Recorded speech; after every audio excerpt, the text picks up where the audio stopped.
Ang NASA ay nagbigay babala sa posibleng pagkakaroon ng tinatawag na Internet Apocalypse sa mga darating na panahon na dulot ng solar storm ng araw na maaaring mag-trigger ng global technological blackout.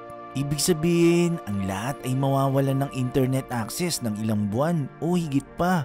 Ito ay masusing pinag-aralan ng NASA at ang pagbibigay babala na ito ay para mapagandaan ng lahat pag nangyari na ito. Dahil dito, nagpadala ang NASA ng kauna-unahang spacecraft na ipapadala para sa malapitang mission nito sa atmosphere ng araw na tinatawag na Parker Solar Probe. Ito'y para subukang mapigilan ang napipintong internet apocalypse. Ang layunin ng Parker Solar Probe ay matrace ang flow ng energy ng araw, mapag-aralan ang init ng solar corona at para na rin ma-explore kung ano ang nagpapabilis sa solar wind nito. Ang solar wind ng araw ay nagtataglay ng charged particles na potensyal na maging dahilan ng pagkasira sa communication at technological existence ng mundo. Ang solar wind ay magiging malaki ang impact nito sa buong solar system regardless kung saan ang direksyon nito.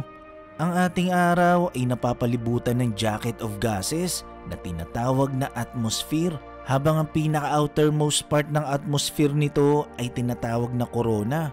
Actually, ang solar corona ay madalas nating nakikita kapag nagaganap ang total solar eclipse. Ito yung liwanag o glowing white corona sa paligid ng eclipse na araw. Ang charged particles na to mula sa corona ay nagtatravel sa buong solar system kapag ang plasma state ay na-reach ang bilis na aabot sa range na 250 hanggang 500 miles per second. Kapag na-reach ng charged particles na to ang Earth, ang solar wind ay magsisimulang itulak itong charged particles sa poles ng ating daigdig, partikular sa North at South Pole na sumusunod sa magnetosphere at magnetic field lines ng Earth. Ang interaction na ito sa pagitan ng mga charged particles at ng atmosphere ng Earth ay nagre-resulta ng tinatawag na aurora na madalas nasisilayan na nag-illuminate sa polar regions ng North at South. Tulad na lang sa bansang Iceland sa North na isa sa patok na pinupuntahan ng mga turista, masilayan lang ang fenomena na ito. Sa North, tinatawag itong Northern Lights o Aurora Borealis, habang sa Southern Hemisphere naman tinatawag itong Southern Lights o Aurora Australis. Ang konsepto ng solar wind ay initially nagsimula sa pananaliksik noon ni Eugene Parker na kilalang astrophysicist. Katunayan sa kanya pinangalan ng NASA ang spacecraft na Parker Solar Probe na ipinadala sa atmosphere ng araw. Noong 1957, habang nagsisilbi si Eugene Parker bilang assistant professor ng University of Chicago, dito niya natuklasan na ang korona ng araw ay nagre-release ng charged particles na may mataas na velocity. Ito ang dahilan kung bakit ang atmosphere ng araw ay mas mainit kaysa sa mismong surface nito. Pinaliwanag sa teorya ni Eugene Parker na sa loob ng corona ay dito nagaganap ang hindi nagbabagong init ng plasma na umaabot ng 3.5 million degrees Fahrenheit o katumbas ng 2 million degrees Celsius na kapag dumating ang punto na mas lalo pang tumindi ang init ng plasmang ito hindi na ito kakayaning dalhin ng gravitational pull ng araw. Dahil dito, i-release ito ng araw sa space bilang solar wind. Noong 1962, ang spacecraft ng NASA na Mariner 2 ay na-detect ang presensya ng solar wind particles noong panahon ng expedition nito sa Venus. At dito na pag-alaman na may mga instances na kapag nagre-release ang araw ng napakaraming charged particles ng isang biglaan at may napakabilis na speed, dito na magti-trigger ang tinatawag na geomagnetic storm sa palibot ng Earth. Katunayan, ang solar wind ay umaabot ang layo hanggang orbit ng planetang Pluto na lumilika ng bubble sa palibot nito na tinatawag na heliosphere. Kaya halos buong solar system ay kayang i-reach ng solar wind. Bagamat itong geomagnetic storms na to ang nagiging dahilan ng paglabas ng napakagandang tanawin na tinatawag na aurora, kayang-kaya naman itong sirain ang mga power grids, telecommunication networks at mga satellites na umu-orbit sa ating planeta na siya ring magdudulot ng pag-expand ng aurora na umaabot ang illumination nito sa equator ng Earth. Dahil ang mundo ay halos nakadepende sa internet, ang ideya ng solar storm na maaring magdulot ng internet apocalypse ay kinababahala talaga ng lahat. Ang pagkawala ng internet connectivity sa mundo ay siguradong maraming maninibago dahil marami sa henerasyon natin ngayon ay hindi pamilyar sa ganitong realidad. dahil halos naging basic needs na ito ng mga tao lalo na pagdating sa komunikasyon, negosyo, security, entertainment, transportasyon at marami pang iba.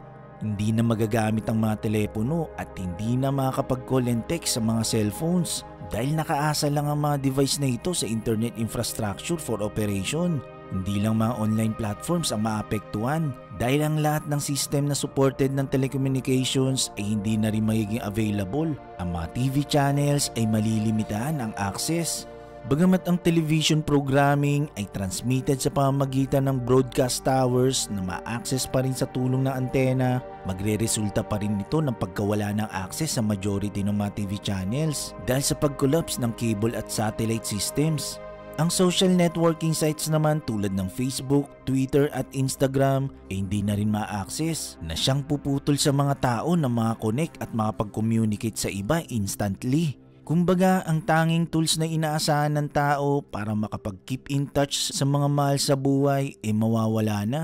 Kapag ang mga cellphone towers at mga telephone lines ay tuluyang maapektuhan, babalik uli ang tao sa dating nakasanayang means of communication na pagpapadala ng sulat na nakaasa sa mga postal services. Ang pagtatransfer ng mga files sa computer ay magiging mas mahirap na. Babalik na uli ang paggamit ng mga hardware storage tulad ng flash drives at hard disk. Kaya mahiging malawak talaga maaaring epekto ng internet apocalypse sa buong mundo dahil mapipilitan talaga lahat na mag-adjust at bumalik sa dating traditional modes of communication. Gayunpaman, ang NASA ay nagsagawa na ng hakbang para maiwasan ito. Kaya naman noong August 12, 2018, ipinadala ng NASA ang kauna-unahang spacecraft na kayang makalapit sa araw. At ito ang Parker Solar Probe na kasalukuyang nagtatravel sa distansyang 4 million miles mula sa surface ng araw. Ang layunin nito ay i-explore ang lahat ng kaganapan sa araw. 3 taon nang makalipas matapos ito i-launch, taong 2021, ang Parker Solar Probe ay finally nakarating na rin sa mismong atmosphere ng araw. Hindi katulad ng Earth, ang araw ay walang solid surface. Pero meron itong napakainit na atmosphere na mula sa solid material na naka-stay sa araw sa pamamagitan ng gravity at magnetic forces nito. Sa ngayon, ang Parker Solar Probes ay mas marami pang nadidiskubre tungkol sa araw kumpara sa nakikita ng ibang ordinaryong spacecraft, katulad na lang ng detalyadong impormasyon patungkol sa solar wind.